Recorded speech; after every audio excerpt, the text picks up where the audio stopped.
Assalamualaikum warahmatullahi wabarakatuh. Waalaikumsalam warahmatullahi wabarakatuh.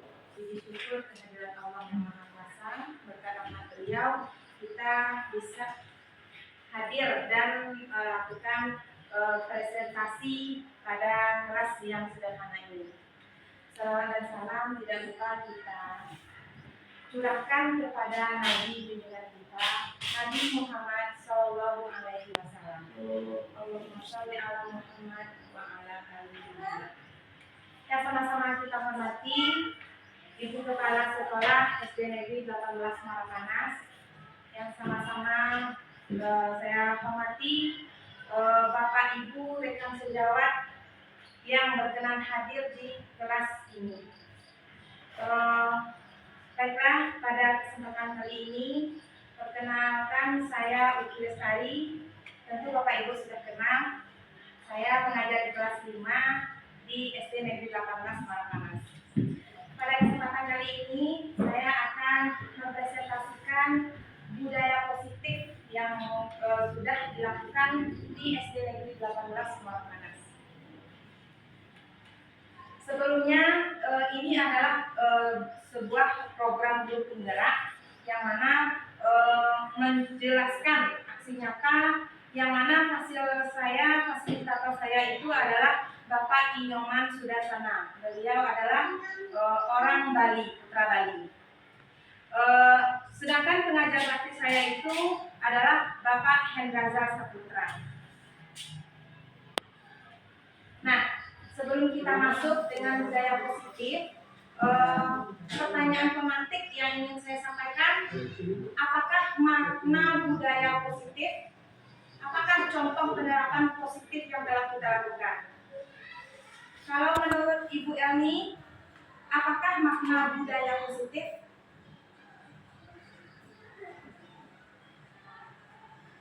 Budaya kebiasaan yang baik. Iya, terima kasih Bu Elni. Jadi budaya positif menurut Bu Elni adalah kebiasaan atau pembiasaan yang bernilai positif. Iya, itu termasuk budaya positif. Setelah itu, apakah contoh penerapan positif yang telah kita lakukan? Bapak Ion, contoh penerapan budaya positif yang telah Bapak lakukan apa? Yang pertama, guru hadir tepat waktu. Yang kedua, guru harus tertib, harus kerjasama di dalam pengaturan sekolah atau siswa. Iya, jadi alhamdulillah kita di SD Negeri 18 sudah mulai menanamkan budaya positif. Pak Yon itu berkolaborasi dan disiplin di sekolah kita. Nah, jadi budaya positif itu Bapak Ibu adalah nilai-nilai dan kebiasaan-kebiasaan di sekolah yang berpihak pada murid agar mereka dapat berkembang menjadi pribadi yang kritis, yang penuh hormat dan bertanggung jawab. Budaya positif itu ada lingkungan positif, akan terbentuk dengan adanya lingkungan positif, adanya keyakinan kelas, dan keyakinan kelas itu nanti akan lebih berpusat kepada peraturan kelas. Nah, perubahan paradigma belajar. Paparan materi pada kali ini terdiri dari beberapa poin. Yang pertama itu adalah perubahan paradigma belajar, disiplin positif dan nilai kebajikan universal. Yang ketiga, teori motivasi, hukuman, penghargaan, restitusi. Yang selanjutnya ada lagi keyakinan kelas, dan ada lagi kebutuhan dasar manusia, ada restitusi 5 posisi kontrol guru, dan yang terakhir adalah restitusi segitiga restitusi. Nah, kita masuk pada perubahan paradigma belajar.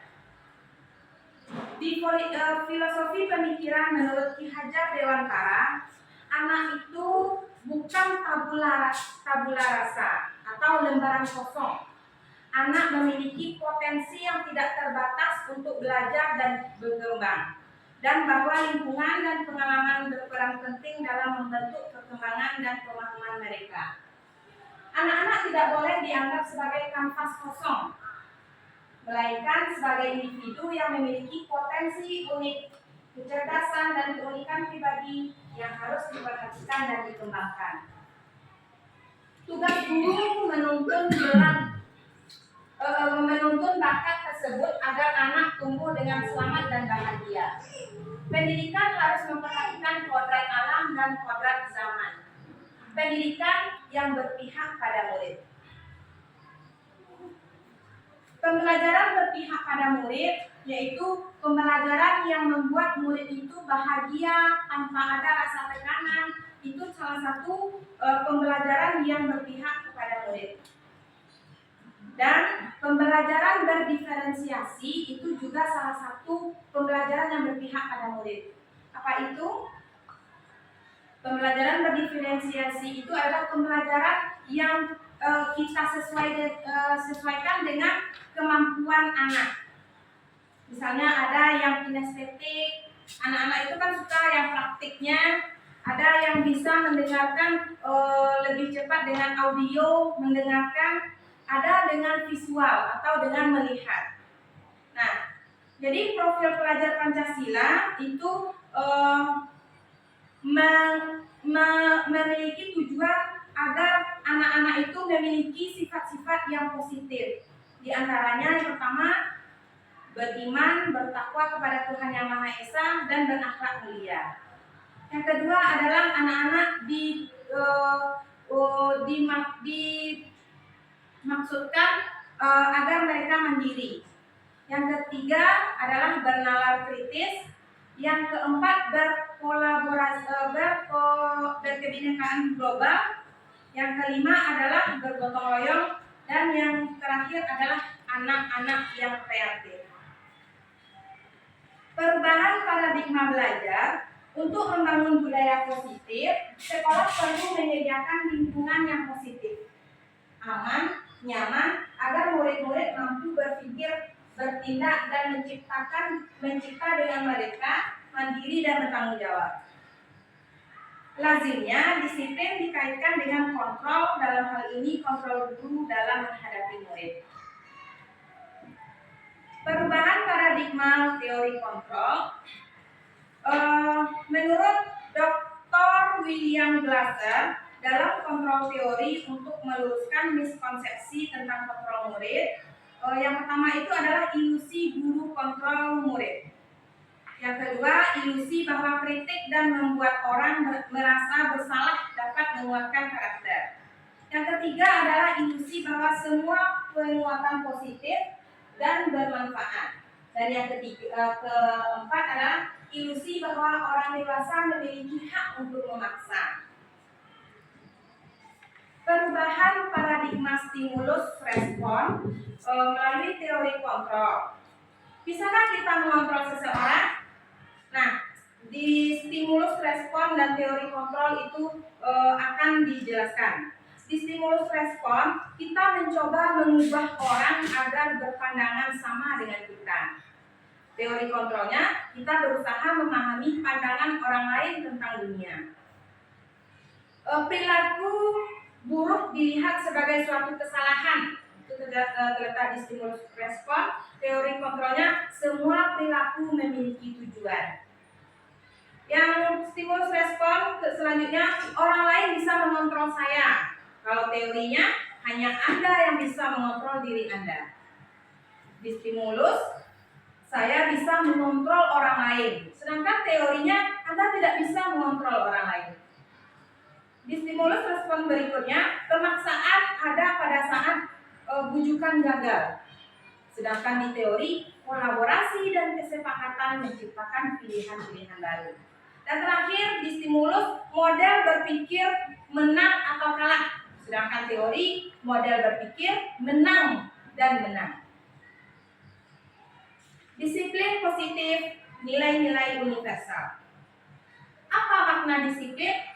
Disiplin itu sering dikaitkan dengan kata tata tertib.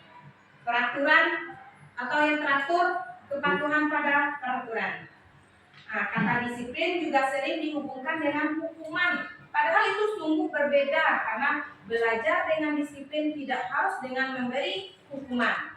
Justru itu adalah salah satu alternatif terakhir dan kalau perlu tidak digunakan sama sekali. Ki Hajar Dewantara menyatakan bahwa untuk mencapai kemerdekaan dalam konteks pendidikan kita saat ini dan untuk menciptakan murid yang merdeka, syarat utamanya adalah harus ada disiplin yang kuat. Disiplin yang dimaksud adalah disiplin diri yang memiliki motivasi internal. Jika kita tidak memiliki motivasi internal, maka kita memerlukan pihak lain untuk mendisiplinkan kita. Nah, teori motivasi, hukuman, penghargaan, restitusi.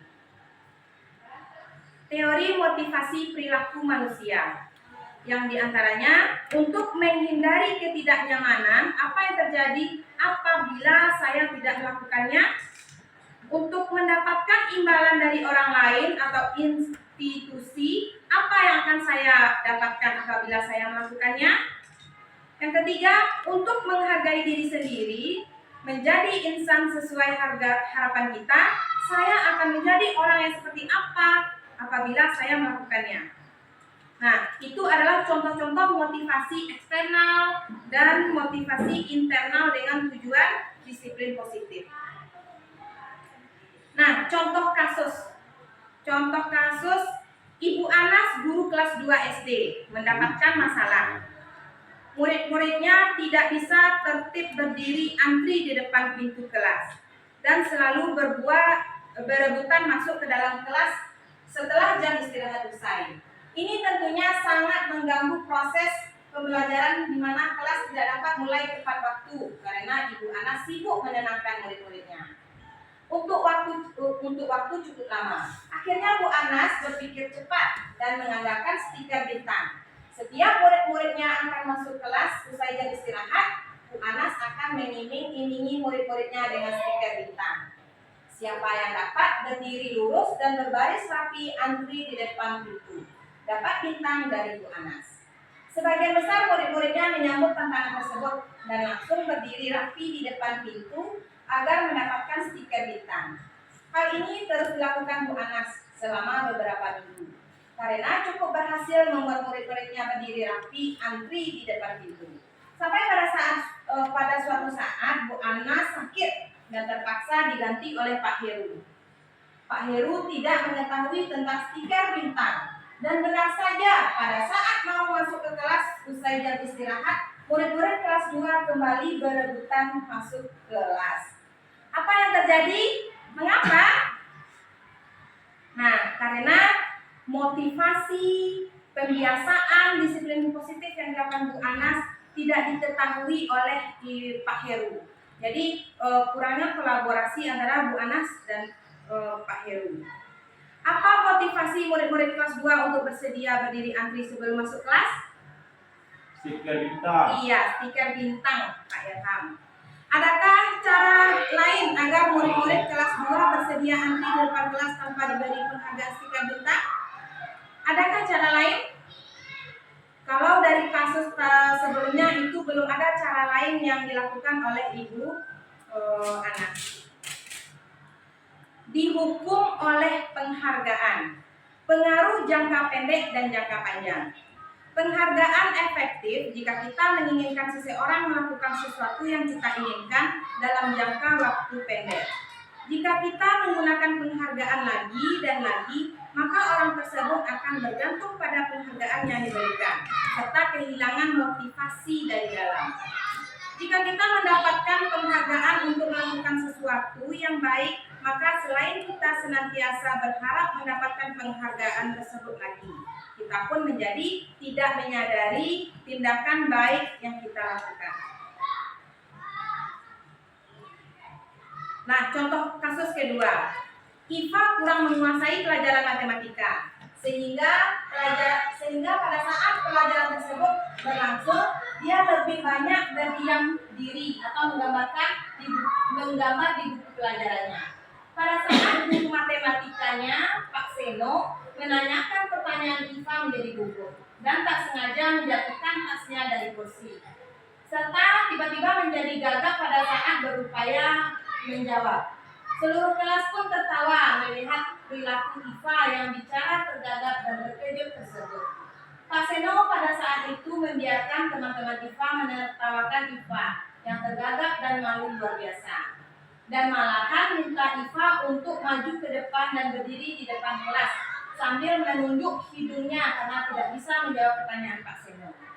Kelas makin gaduh dan anak-anak pun tertawa melihat IFA di depan kelas memegang ujung hidungnya. Nah, jawablah pertanyaan ini dan berilah minimal 2 tanggapan terhadap jawaban rekan Anda. Apakah Anda setuju dengan tindakan Pak Seno terhadap IFA? Apakah Pak Ilham setuju? Tidak. Ya, tentu Pak Ilham punya alasan kenapa tidak setuju dengan apa yang dilakukan Pak Seno kepada IFA. Ya, sebaiknya tidak menghukum secara langsung, tapi memberikan restitusi. Ya, memberikan konsekuensi yang lebih wajar kepada IFA. Menurut Anda, tindakan Pak Seno terhadap IFA adalah sebuah hukuman atau konsekuensi, Bu Erni? Hukuman ya, karena Pak Seno memberikan hukuman dengan berdiri ke depan kelasnya, Bu Erni. Iya. Nah, hukuman versus konsekuensi. Mencatat 100 kali di dalam buku kalimat saya tidak akan terlambat lagi karena terlambat ke sekolah. Kalau menurut Bu Elni itu konsekuensi atau hukuman? Hukuman, iya, itu termasuk hukumannya. Yang kedua, lari mengelilingi lapangan basket 2 kali karena terlambat hadir ke sekolah. Pak Yon, itu hukuman atau konsekuensi? Hukumannya Pak Yon. Murid diminta untuk push up 15 kali karena tidak menggunakan masker ke sekolah. Itu hukuman atau konsekuensi, Bu Reni? Hukuman ya. Iya. Menggantikan kertas tugas teman yang telah dicoret-coret itu konsekuensi atau hukuman, Bu Nea? Iya, konsekuensi ya. Membersihkan tumpahan air di meja tulis karena tersenggol pada saat belajar. Itu apa, Pak Ujang? Konsekuensi atau hukumannya? Oh ya, konsekuensi. Meminta murid tidak mengenakan sepatu seharian di sekolah karena tidak mengenakan sepatu hitam. Itu hukuman atau konsekuensi, Pak Ilham? Hukuman. Ya, hukuman. Lari mengelilingi lapangan basket 2 kali karena terlambat 10 menit. Itu termasuk apa, Bu Elni? Iya, hukumannya. Nah, jadi hukuman versus konsekuensi itu sesuai dengan kasus tadi. Bapak Ibu sudah menjawab dengan benar. Alhamdulillah. Perbedaan hukuman. Nah, jadi kita bahas apa itu perbedaan hukuman, konsekuensi dan restitusi yang Pak Ilham sebutkan tadi ya. Nah, di sini bisa kita lihat identitas gagal, identitas sukses. Kalau hukuman, contohnya sesuatu yang menyakitkan harus terjadi. Tidak nyaman untuk murid atau anak untuk jangka waktu panjang. Jadi anak itu menjadi pendendam atau baperan dengan hukuman yang sudah diberikan guru. Yang ketiga, korban mendapatkan keadilan. Seolah-olah mendapatkan keadilan padahal tidak adil bagi dia. Murid atau anak akan tersakiti, baik jiwa atau fisik. Kalau lari lapangan itu kan fisik ya, tapi kalau dengan mempermalukannya ke depan kelas itu mentalnya yang terganggu. Perilaku pasif agresif meningkat dan sistem tidak akan berjalan bila murid tidak takut. Jadi kalau nggak takut murid hukuman itu tidak akan berjalan. Nah, itu contoh dari hukuman yang gagal, identitas gagal. Berlaku hanya pada sebuah institusi. daripada kehidupan nyata. Peraturannya adalah titik-titik kamu harus. Nah, jadi hanya di sekolah kalau hukuman itu berlaku. Nanti di rumah, di luar sekolah dia sudah lupa dengan hukuman yang sudah kita terapkan. Murid atau anak membenci peraturan. Jadi mereka akan membenci peraturan yang sudah kita buat. Itu kalau kita memberikan sebuah hukuman. Negatif, awas kalau dilakukan lagi ya, nanti awas kamu. Jadi itu adalah sebuah nilai negatif dari sebuah hukuman. Kalau kode paksaan, mendorong menyalahkan diri. Jadi kita menyalahkan dengan murid tersebut. Dan konsep diri buruk. Sedangkan identitas sukses antara kita memberikan konsekuensi, bahkan restitusi. Nah, contoh dari konsekuensi, sesuatu harus terjadi. Jadi kita bermufakat, berias kata, mencari sesuatu yang kita lakukan sendiri. Kita yang membuat, kita yang menyepakati, kita pun yang melakukan. Setelah itu tidak nyaman untuk murid atau anak untuk jangka waktu pendek. Hanya untuk beberapa waktu saja mereka merasakan ketidaknyamanannya. Yang ketiga, korban bisa diabaikan. Jadi tidak ada korban kalau ada konsekuensi. Jadi lebih pada tanggung jawab terhadap apa yang dia lakukan. Penguatan hanya bertahan dalam jangka waktu pendek. Membutuhkan monitoring dan supervisi terus-menerus dari guru. Jadi guru tidak lepas dari setelah melakukan membuat kesepakatan kelas, tapi guru tidak boleh lepas dari apa yang telah disepakati kelas tersebut. Membantu penerapan mengikuti peraturan dalam masyarakat. Apa peraturannya? Mampukah kamu melakukannya? Terima kasih. Jadi kita mengiyakan, kita berdiskusi dengan anak, bukan memaksakan. Murid anak atau anak menghormati peraturan. Jadi mereka dengan tidak serta-merta mereka akan mengikuti atau menghormati peraturan yang telah mereka buat sendiri. Bukan guru yang membuat, tapi mereka yang membuat atas kesepakatan tersebut. Lakukan apa yang saya katakan. Nah, itu kata diri dari anak. Stimulus respon mendorong kepatuhan dan konsep diri baik. Sedangkan restitusi itu adalah pilihan. Menguatkan untuk murid atau anak dalam jangka waktu panjang, korban mendapat ganti. Murid atau anak mendapatkan penguatan. Masalah terpecahkan.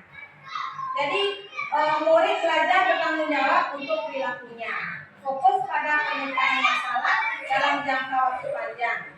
Jadi pertanyaannya, apa yang kamu yakini? Apa yang bisa kamu lakukan untuk memperbaiki masalah ini? Murid atau anak menghormati dirinya dan orang lain. Positifnya, apakah hal ini yang sesungguhnya ingin kamu lakukan? Kalau teori kontrolnya, mendorong disiplin positif dan konsep diri kuat.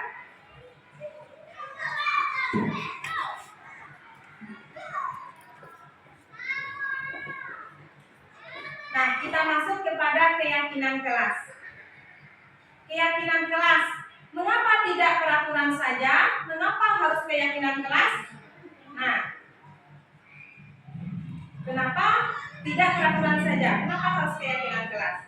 Tadi sudah dijelaskan kalau peraturan itu biasanya hanya satu orang yang membuatnya, hanya guru. Tapi kalau keyakinan kelas itu guru dan anak-anak yang mengemukakan idenya, lalu nanti disepakati, dimusyawarahkan.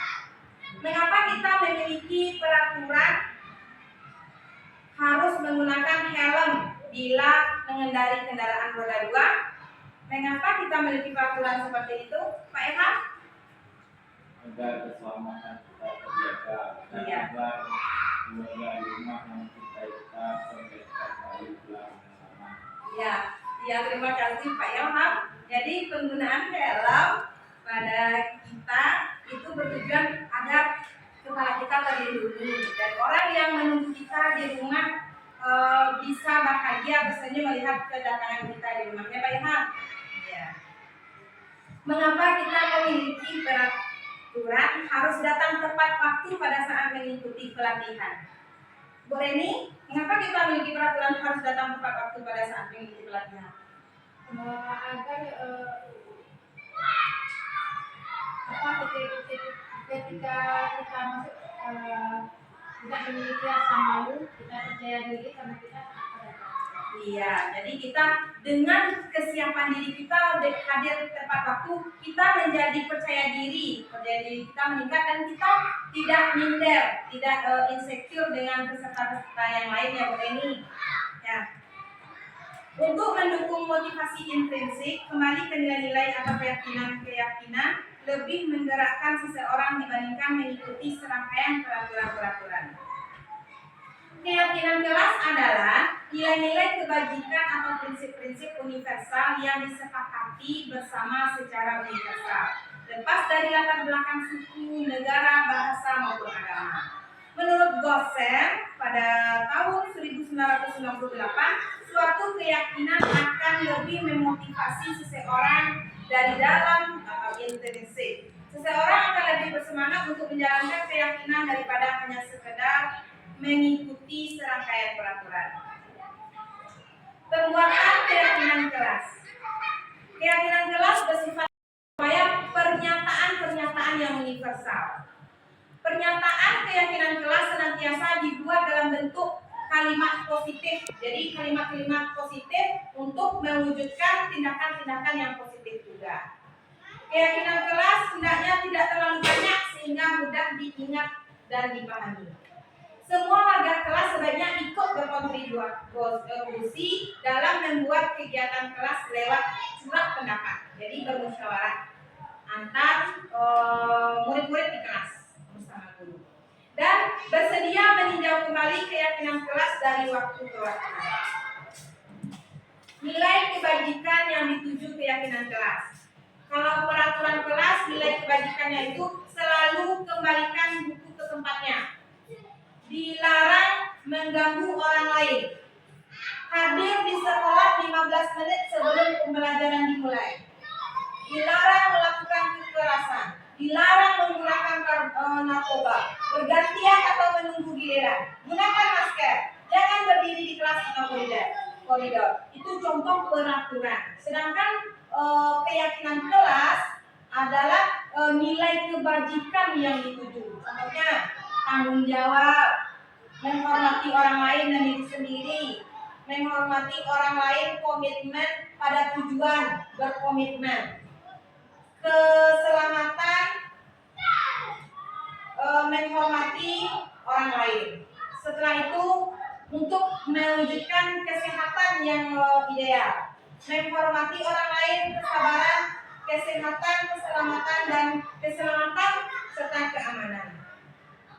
Cara membuat keyakinan kelas itu Bapak Ibu, yang pertama pembuatan keyakinan kelas melibatkan seluruh warga kelas. Nah, jadi semua warga kelas yang kita libatkan. Yang kedua, keyakinan kelas hendaknya tidak terlalu banyak sehingga mudah diingat murid. Yang ketiga, menggunakan kalimat positif. Yang keempat, keyakinan sebaiknya yang dapat diterapkan. Jadi sesuatu yang memang akan mampu diterapkan oleh seluruh warga kelas. Yang kelima, adanya peninjauan kembali terhadap keyakinan kelas. Setelah disepakati bersama, lalu kita adakan peninjauan terhadap hasil ide-ide yang sudah kita sepakati tersebut.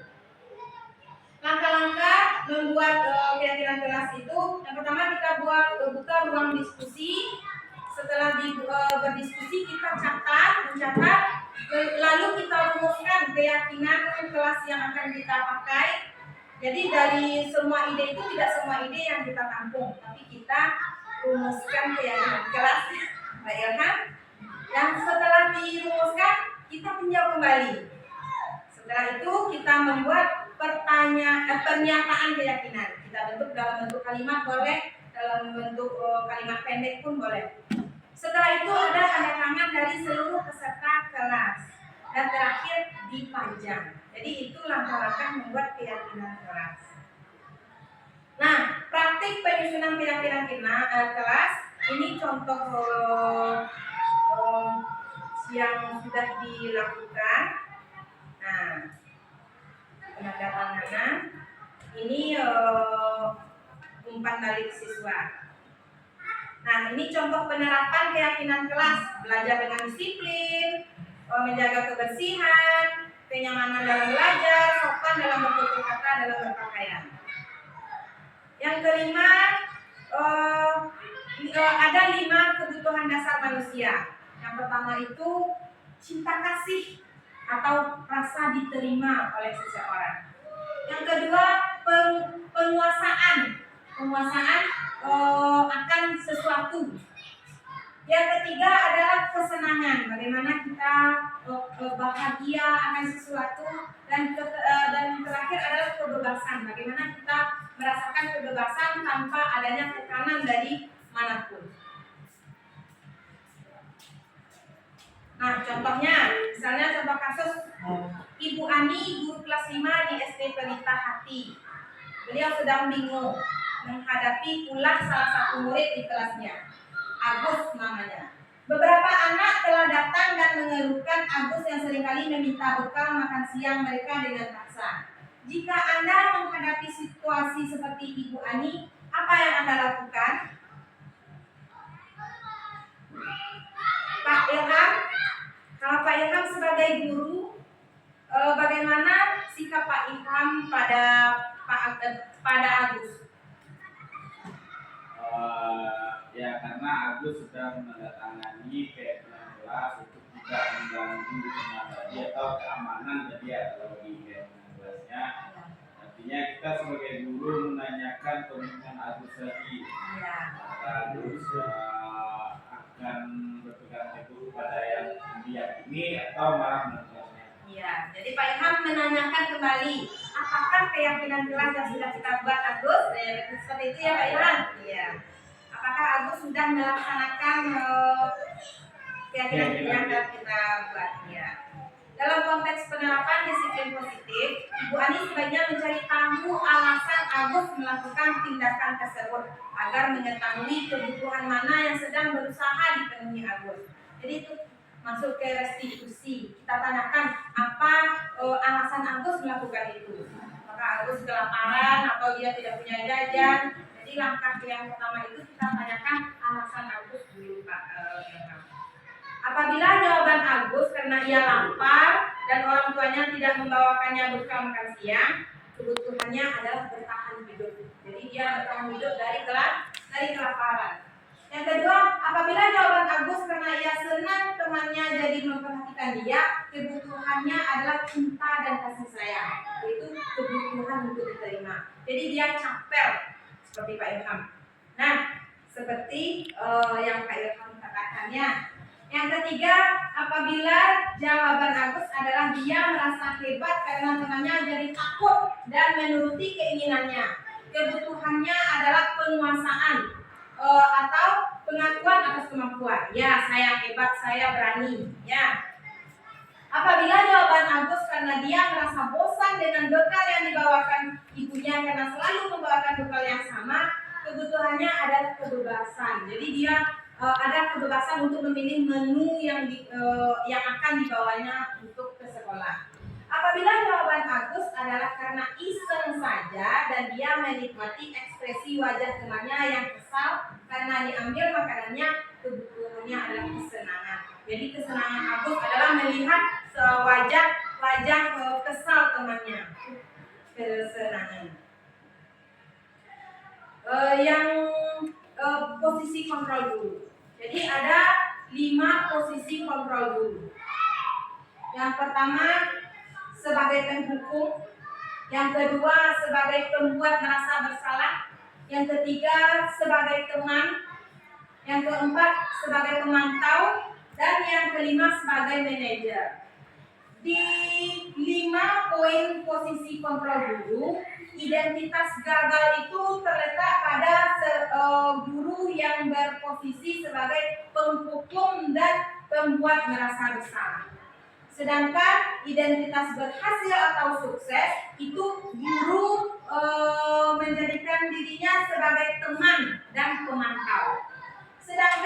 identitas berhasil atau sukses, kontrol diri itu guru yang berposisi sebagai manajer.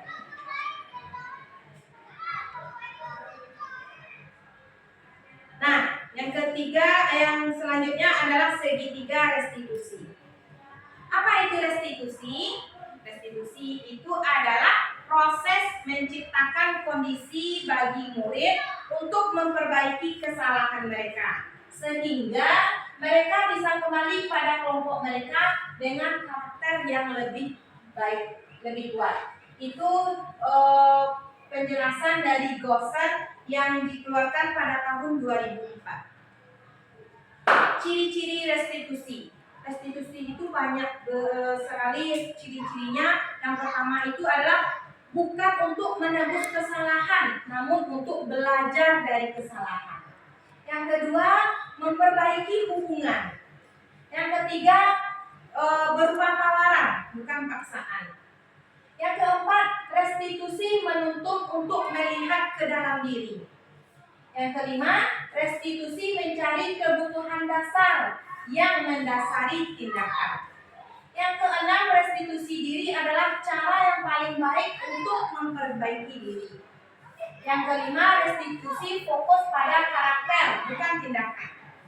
Yang selanjutnya, restitusi mengembalikan murid yang berbuat salah pada kelompoknya.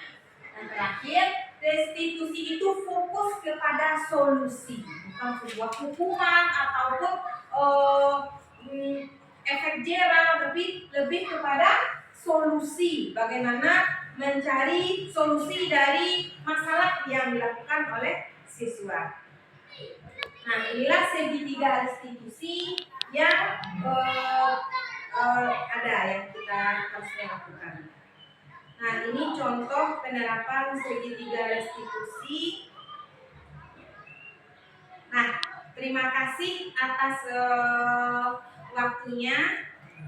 Jika ada kata-kata saya yang tidak pada tempatnya, jika ada kata-kata saya yang salah yang menyakiti hati Bapak Ibu, saya mohon maaf atas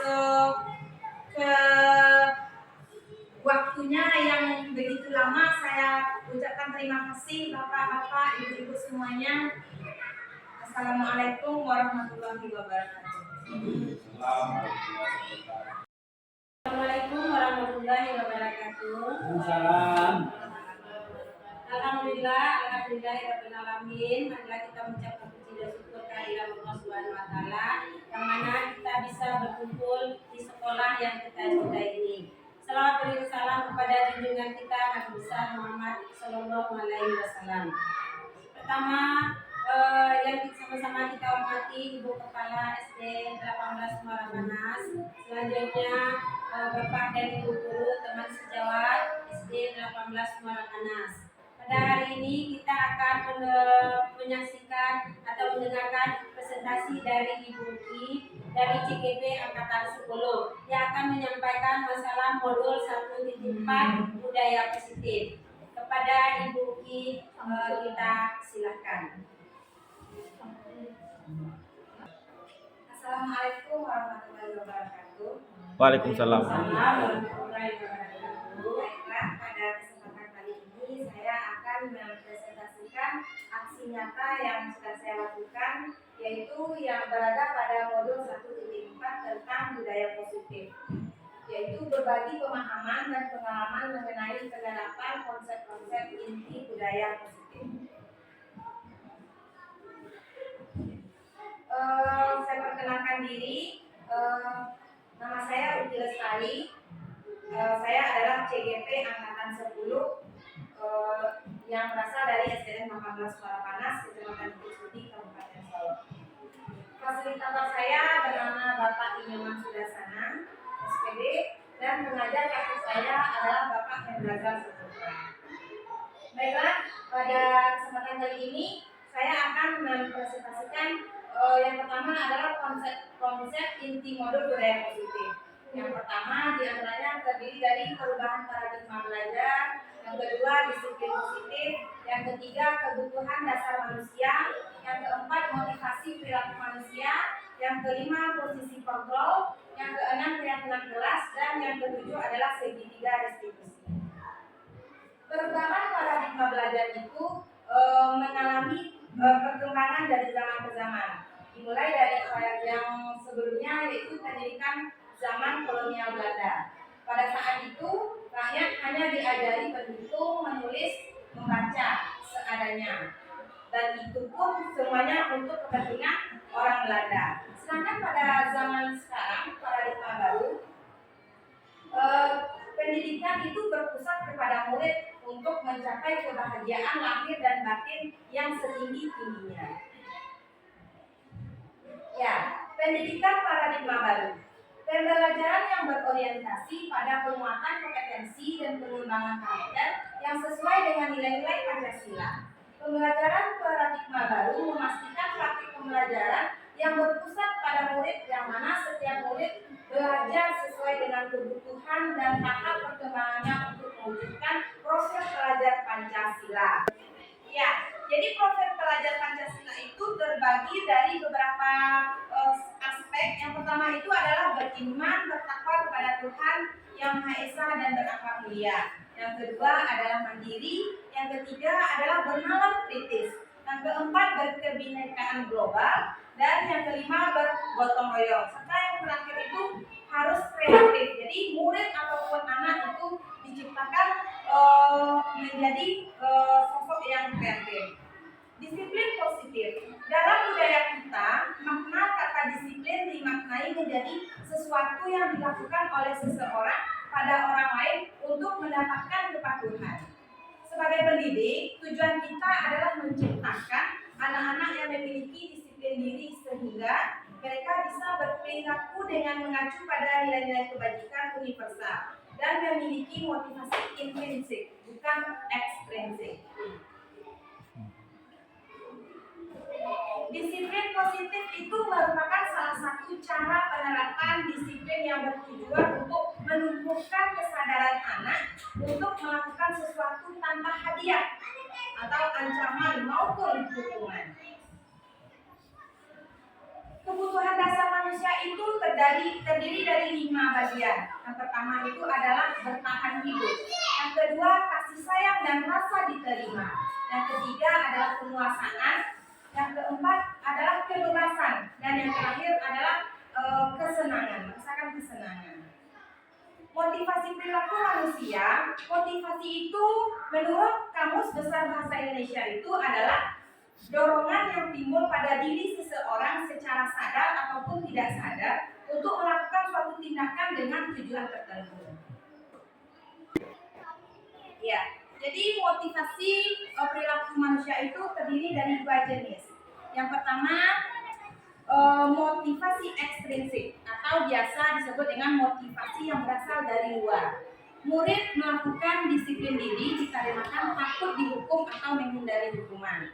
Atau bisa juga seperti murid melakukan disiplin diri dikarenakan ingin mendapatkan imbalan berupa hadiah atau pujian dari orang lain. Nah, itu adalah salah satu contoh ekstrinsik.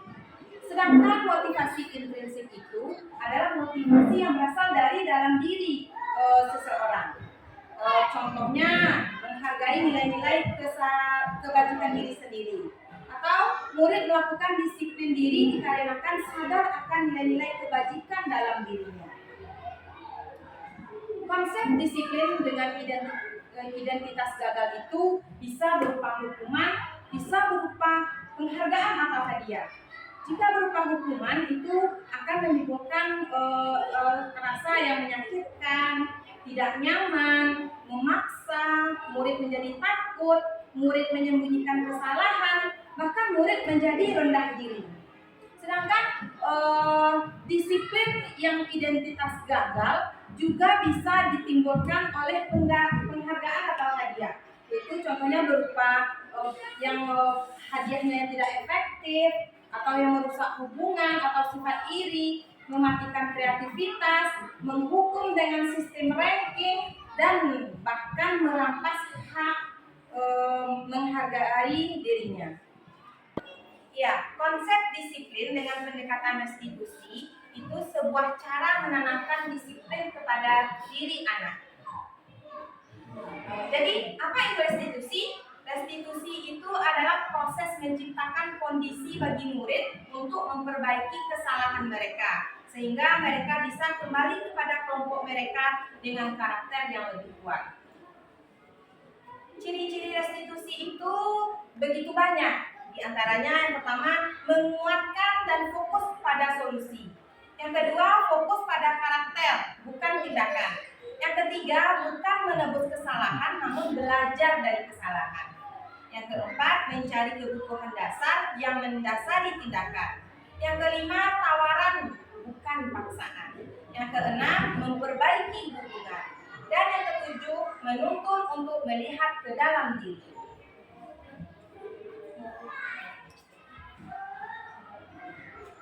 Tidak. Nah, jadi antara hukuman, konsekuensi, dan restitusi itu adalah sesuatu hal yang berbeda. Jadi mungkin kita sebelumnya dalam pembelajaran kurikulum sebelumnya kita memberikan anak itu adalah hukuman. Namun dengan perkembangan perubahan kurikulum kita sudah tidak memakai lagi apa itu hukuman. Jadi kita menamakannya saat ini adalah konsekuensi. Nah, perbedaan contoh kasus dari ketiga poin di atas itu yaitu misalnya kasusnya adalah murid terlambat datang ke sekolah. Bagaimana kita sebagai guru menanggapinya sesuai dengan kurikulum yang kita lakukan? Kalau hukuman, murid itu disuruh berdiri di depan kelas selama 15 menit. Ya, sepertinya dulu kita melakukan seperti itu ya Bapak Ibu. Nah, guru marah-marah terhadap murid sehingga murid menjadi takut. Dan hukuman juga bisa berupa murid disuruh menulis saya tidak akan terlambat lagi sebanyak 100 kali. Biasanya kita melakukan atau memberikan hukuman kepada anak. Namun dengan perkembangan kurikulum, perubahan kurikulum menjadi kurikulum yang lebih baik, kita mulai melaksanakan konsekuensi. Guru memberikan konsekuensi untuk tetap berada di kelas selama jam istirahat berlangsung. Yang kedua, guru tegas siswa menghormati peraturan. Nah, sedangkan restitusi, guru menanyakan keyakinan kelas dan dirinya, kemudian guru membantu siswa menyelesaikan masalahnya. Guru terbuka dan siswa menghormati dirinya dan orang lain. Bertanya nih tentang keyakinan kelas. Apa tujuannya keyakinan kelas ini dilaksanakan dalam kelas? Ya, terima kasih Bu Sundari atas pertanyaannya. Bagaimana pertanyaannya? Apa tujuan pembentukan keyakinan kelas di kelas? Ya, sebelumnya kita di pembelajaran sebelumnya atau di kurikulum-kurikulum sebelumnya kita membuat adanya aturan. Namun dengan kurikulum merdeka kita sudah tidak mengenal lagi atau kita sudah tidak memakai lagi kata aturan atau peraturan sekolah, peraturan kelas, kita tidak memakai itu lagi. Tapi kita ubah dengan bahasa yang lebih berpihak kepada murid, yaitu ada keyakinan kelas atau kesepakatan kelas. Nah, keyakinan kelas ini intinya itu adalah kesepakatan bersama murid dengan guru yang saat berada di dalam kelas. Jadi keyakinan itu dibuat berupa yang berisi tentang aturan-aturan yang harus dilakukan, yang harus dipatuhi oleh penghuni atau personel kelas tersebut. Nah, jadi keyakinan kelas itu dengan adanya keyakinan kelas tujuannya untuk menjadikan penghuni kelas itu melakukan apa yang telah mereka sepakati. Nah, jadi begitu Bu Sundari. Iya, terima kasih. Iya. Ya, demikian penyampaian saya tentang disiplin positif yang berada di modul 1.4. Saya mohon maaf jika ada kata-kata saya tidak pada tempatnya. Saya juga mohon maaf jika ada kesalahan kata-kata yang mungkin tidak saya sengaja. Terima kasih atas waktunya Bapak Ibu semuanya. Saya akhiri dengan Assalamualaikum warahmatullahi wabarakatuh. Waalaikumsalam warahmatullahi wabarakatuh.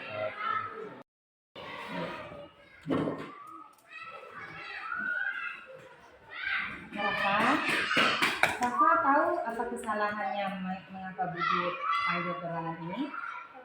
Apa itu? Rafa sudah 3 kali tidak mengerjakan PR masa manusiawi. Jadi menurut Rafa tidak mengerjakan PR itu termasuk kesalahan bukan? Ya, Bu. Iya. Jadi Rafa melakukan kesalahan itu hal yang manusiawi ya Rafa. Setiap orang pasti pernah berbuat salah. Namun kita harus belajar dari kesalahan tersebut dan berusaha memperbaiki diri agar bisa menjadi pribadi yang lebih baik lagi. Ya. Sekarang kita akan mencari solusi dari permasalahan ini. Rafa sudah 3 kali tidak mengerjakan PR. Sekarang Rafa jujur sama ibu. Kenapa Rafa tidak mengerjakan PR bahasa Indonesia? Rafa lupa, Bu. Kenapa Rafa lupa? Karena tidak mencatat halaman PR yang ibu catat di papan tulis. Oh, jadi Rafa tahu keyakinan kelas yang sudah kita sepakati, masih ingat Rafa? Ingat, Bu. Nah, kalau sering-sering tidak mengerjakan PR, kira-kira keyakinan kelas mana yang Rafa langgar? Belajar dengan sungguh-sungguh. Keyakinan kelas belajar dengan sungguh-sungguh itu penting nggak menurut Rafa? Penting, Bu. Penting ya. Jadi menurut Rafa apa tujuannya? Agar saya terbiasa mengetahui waktu dan jadi anak pintar, Bu. Oh, ya Rafa. Jadi menghargai waktu itu sangat penting. Rafa akan bisa disiplin dan belajar sungguh-sungguh dalam saat belajar dan dengan menghargai waktu tersebut. Ya, Bu. Saya meminta maaf dan menyesal, Bu. Iya, bagus Rafa. Jadi menyadari kesalahan untuk memperbaiki diri adalah sikap yang sangat baik. Sekarang menurut Rafa, solusi dari permasalahan ini apa? Rafa akan mencatat PR yang diberikan dan mengerjakan langsung di rumah, Bu. Nah, semoga kejadian ini tidak terulang lagi ya Rafa. Insya Allah, Bu. Rafa berjanji akan selalu mengerjakan PR di rumah. Terima kasih, Bu. Iya, sama-sama Rafa. Nah, silakan Rafa kembali ke luar ya.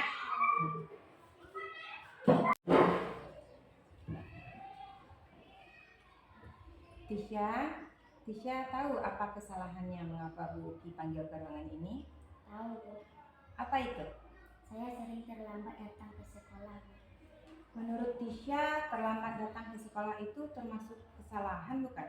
Iya, Bu. Tisha, melakukan kesalahan itu hal yang manusiawi. Setiap orang pasti pernah berbuat salah.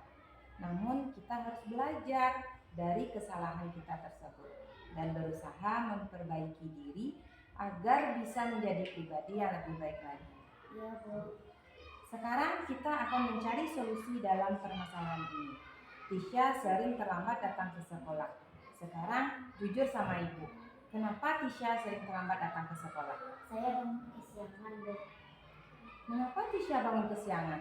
Karena saya menonton film sampai larut malam, Bu. Tisha tahu kan keyakinan kelas yang sudah kita kesepakati? Masih ingat Tisha? Ingat, Bu. Nah, kalau sering datang terlambat, kira-kira keyakinan kelas mana yang Tisha langgar? Selalu datang tepat waktu, Bu. Nah, menurut Tisha, apa keyakinan kelas selalu datang tepat waktu itu penting nggak menurut Tisha? Penting, Bu. Menurut Tisha, apa tujuannya?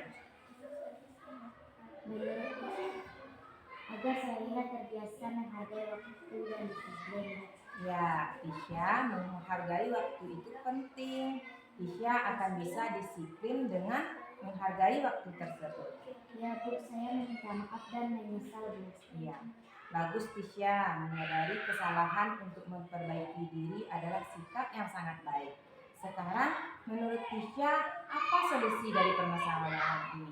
Kita tidak akan larut malam tidur larut malam lagi, Bu. Semoga kejadian ini tidak terulang lagi ya Tisha. Insya Allah, Bu. Saya berjanji tidak akan terlambat lagi datang ke sekolah. Terima kasih, Bu. Iya, Tisha, terima kasih sama-sama. Tisha boleh bergabung sama teman-teman lagi ya. Ya, silakan. Assalamualaikum warahmatullahi wabarakatuh. Nama saya Ilham Mubarak, guru PJOK SD Negeri 18 Muara Panas, Kecamatan Bukit Sundi, Kabupaten Solo. Saya senang sekali diajak diskusi oleh Ibu Ki Lestari yang telah mempresentasikan tentang budaya positif, keyakinan kelas, dan segitiga restitusi serta penjelasan lainnya. Saya menyadari begitu banyak ilmu yang saya dapatkan dari presentasi yang disampaikan oleh Ibu Ki Lestari dan menjadi bahan pembelajaran juga untuk saya pribadi secara khusus dan untuk kawan-kawan guru secara umum. Saya akan belajar banyak dari Ibu Ki tentang penerapan kurikulum Merdeka yang sebenarnya dan solusi-solusi dari permasalahan yang saya temui baik hari ini ataupun nanti di kemudian hari. Terima kasih Ibu Ki Lestari yang telah berbagi dan berkolaborasi dengan kami dan teman-teman sejawat di SD Negeri 18. Semoga visi misi sekolah kita dapat terwujud dengan sempurna hendaknya. Amin amin ya rabbal alamin. Assalamualaikum warahmatullahi wabarakatuh. Assalamualaikum warahmatullahi wabarakatuh. Waalaikumsalam. Saya Nurul dari Pendidikan Agama Islam SDN 18 Muara Panas, Kecamatan Bukit Sundi, Kabupaten Solo. Saya senang sekali diajak diskusi oleh Bu Ki Lestari yang telah mempresentasikan budaya positif tentang keyakinan kelas, segitiga restitusi dan penjelasan lainnya. Saya menyadari begitu banyak ilmu yang baru saya dapat dari presentasi yang disampaikan oleh Ibu Ki Lestari. Tentunya ini akan menjadi bahan pembelajaran yang bermanfaat bagi saya selaku guru PAI, dan saya akan belajar banyak dari Ibu Ki Lestari tentang penerapan kurikulum Merdeka yang sebenarnya dan solusi-solusi dari permasalahan yang saya temui baik pada hari ini ataupun di kemudian hari nanti. Terima kasih Ibu Ki Lestari sudah berbagi dan berkolaborasi dengan kami teman sejawat Bu Ki di sekolah SDN 18 Muara Panas. Semoga visi misi sekolah kita dapat terwujud dengan sempurna hendaknya. Amin ya rabbal alamin. Assalamualaikum warahmatullahi wabarakatuh. Assalamualaikum warahmatullahi wabarakatuh. Nama saya Nova Trisno, guru kelas 6 SDN 18 Muara Panas, Kecamatan Bukit Sundi, Kabupaten Solo. Saya senang sekali diajak diskusi oleh Ibu Ki Lestari yang telah mempresentasikan budaya positif tentang keyakinan kelas, segitiga restitusi dan penjelasan lainnya. Saya menyadari begitu banyak ilmu baru yang saya dapat dari presentasi yang disampaikan oleh Ibu Ki. Tentunya ini akan menjadi bahan pembelajaran yang bermanfaat bagi saya selaku guru. Dan saya akan belajar banyak dari Ibu Ki tentang penerapan kurikulum Merdeka yang sebenarnya dan solusi-solusi dari permasalahan yang ditemui baik pada hari ini ataupun di kemudian hari ini. Terima kasih Bu Ki telah berbagi, berkolaborasi dengan kami, teman sejawat Bu Ki di sekolah. Semoga visi misi sekolah kita dapat terwujud dengan sempurna hendaknya. Amin ya Allah. Amin ya Rabbal alamin. Assalamualaikum warahmatullahi wabarakatuh. Assalamualaikum warahmatullahi wabarakatuh. Nama saya Risnati, guru kelas 2 SDN 18 Muara Panas, Kecamatan Bukit Sundi, Kabupaten Solo. Saya senang sekali diajak diskusi oleh Bu Ki yang telah mempresentasikan budaya positif tentang keyakinan kelas, segitiga restitusi dan penjelasan lainnya. Saya menyadari begitu banyak ilmu baru yang saya dapat dari presentasi yang disampaikan oleh Ibu Ki. Tentunya ini akan menjadi bahan pembelajaran yang bermanfaat bagi saya selaku guru. Dan saya akan belajar banyak dari Bu Ki tentang penerapan kurikulum Merdeka yang sebenarnya dan solusi dari permasalahan yang saya temui baik kepada hari ini ataupun di kemudian hari nanti. Terima kasih Bu Ki sudah berbagi dan berkolaborasi dengan kami. Termasuk juga Bu Ki di sekolah. Semoga visi misi sekolah kita dapat terwujud dengan sempurna hendaknya. Amin amin ya rabbal alamin. Terima kasih Bu Ki. Assalamualaikum warahmatullahi wabarakatuh. Assalamualaikum warahmatullahi wabarakatuh. Nama saya Reni Kadiani, guru bahasa Inggris SDN 18 Muara Panas, Kecamatan Bukit Sundi, Kabupaten Solo. Saya senang sekali diajak diskusi oleh Bu Ki yang telah dan telah mempresentasikan budaya positif tentang keyakinan kelas, segitiga restitusi, dan penjelasan lainnya. Saya menyadari begitu banyak ilmu baru yang saya dapat dari presentasi yang disampaikan oleh Bu Uki. Tentunya ini akan menjadi bahan pembelajaran yang bermanfaat bagi saya sebagai guru, dan saya akan belajar banyak dari Bu Uki tentang penerapan kurikulum merdeka yang sebenarnya dan solusi-solusi dari permasalahan yang saya temui baik pada hari ini ataupun di kemudian hari nanti. Terima kasih Bu Uki sudah berbagi dan berkolaborasi dengan kami, teman sejawat Bu Uki di sekolah. Semoga visi misi sekolah kita dapat terwujud dengan sempurna. Amin ya rabbal alamin. Assalamualaikum warahmatullahi wabarakatuh. Assalamualaikum warahmatullahi wabarakatuh. Nama saya Tisha Artedius, kelas 5. Saya senang sekali diajak diskusi oleh Bu Uki untuk memecahkan permasalahan saya yang sering datang terlambat ke sekolah. Saya menyadari keyakinan kelas yang sudah saya langgar. Saya berjanji untuk memperbaiki kesalahan tersebut agar bisa menjadi anak yang disiplin dan menghargai waktu dengan tidak terlambat datang sekolah. Assalamualaikum warahmatullahi wabarakatuh. Assalamualaikum warahmatullahi wabarakatuh. Nama saya Rafa Nufriansa, kelas 5. Saya senang sekali diajak diskusi oleh Ibu Uki untuk memecahkan permasalahan yang saya sudah 3 kali tidak mengerjakan PR. Saya jadi menyadari keyakinan kelas yang sudah saya langgar. Assalamualaikum warahmatullahi wabarakatuh. Kesepakatan kelas yang telah kita buat bersama. Jadi apa-apa yang kamu tulis itu menjadi kesepakatan kita bersama. Seperti yang pertama apa? Menghargai guru, hadir tepat waktu, membuat PR, apa lagi? Apa lagi tadi? Tidak bertengkar dengan teman sekelas dan bermain bersama. Tidak ada yang membeda-bedakan temannya. Setelah itu belajar dengan sungguh-sungguh, belajar dengan giat. Apa lagi? Coba? Ya, piket sesuai dengan jadwal piket. Nah, jadi waktu piket, kalau kita hari Senin piket, kita piket hari Jumat yang jadi sesuai dengan jadwal piket. Nah, bisa kita jadikan ini kesepakatan kelas. Nah, kita sepakati dan yang kita buat sendiri ini.